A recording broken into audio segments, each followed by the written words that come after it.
AGS entertainment கல்பாத்திய சகோரம் தயாரிப்பில் வெங்கட் பிரபு இயக்கத்தில் தளபதி விஜய் நடிப்பில் கோட் செப்டம்பர் 5 முதல் உங்கள் திரையரங்குகளில். அண்மைச் செய்தி.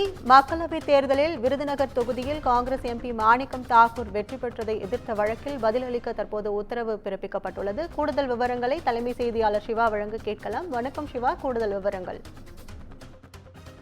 கற்பகம், விருதுநகர் மக்களவையில் மாணிக்கம் தாக்கூர் வெற்றி பெற்றதை எதிர்த்து தொடரப்பட்ட வழக்கில் மாணிக்கம் தாக்கூர், தேர்தல் ஆணையம் இருவரும் பதிலளிக்க வேண்டும் என்று சென்னை உயர்நீதிமன்றம் தற்போது உத்தரவிட்டிருக்கிறது. குறிப்பாக நடைபெற்று முடிந்த மக்களவை தேர்தலில் தமிழகத்தில் இருக்கக்கூடிய 39 மக்களவை தொகுதிகள் ஒன்றான விருதுநகர் தொகுதியில் காங்கிரஸ் சார்பில் போட்டியிட்ட மாணிக்கம் தாக்கூர் 4379 வாக்குகள் வித்தியாசத்தில் மட்டுமே வெற்றி பெற்றிருந்தார். அவரது வெற்றி செல்லாது என்று அறிவிக்க கோரி அதே தொகுதியில் அதிமுக கூட்டணியில் போட்டியிட்ட தேமுதிக வேட்பாளர் விஜய பிரபாகரன் சென்னை உயர்நீதிமன்றத்தில் ஒரு தேர்தல் வழக்கு ஒன்றை தாக்கல் செய்திருந்தார்.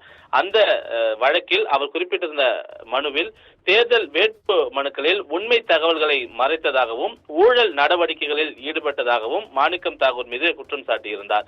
எனவே இந்த வழக்கு இன்று நீதிபதி சதீஷ்குமார் முன்பு விசாரணைக்கு வந்தது. இந்த வழக்கு தொடர்பான விசாரித்து வந்த நீதிபதி சதீஷ்குமார் இந்த மனுவிற்கு மாணிக்கம் தாக்கூர், தேர்தல் ஆணையம் இரண்டும் பதிலளிக்க வேண்டும் என்று உத்தரவிட்டு இந்த வழக்கை அக்டோபர் 14ஆம் தேதிக்கு தற்போது ஒத்திவைத்திருக்கின்றனர். எனவே இந்த தேர்தல் வழக்கில் குறைவான வாக்கு வித்தியாசத்தில் வெற்றி பெற்ற அவருடைய வெற்றி என்பது செல்லாது என்பதை அறிவிக்க வேண்டும் என்று தொடரப்பட்டிருக்கக்கூடிய இந்த வழக்கில் தான் இருவரும் பதிலளிக்க வேண்டும் என்று சென்னை உயர்நீதிமன்றம் தற்போது ஒரு உத்தரவை பிறப்பித்திருக்கின்றது.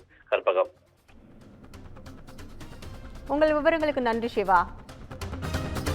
ஏஜிஎஸ் என்டர்டைன்மெண்ட் கல்பாத்திய சகோரம் தயாரிப்பில் வெங்கட் பிரபு இயக்கத்தில் தளபதி விஜய் நடிப்பில் கோட் செப்டம்பர் 5 முதல் உங்கள் திரையரங்குகளில்.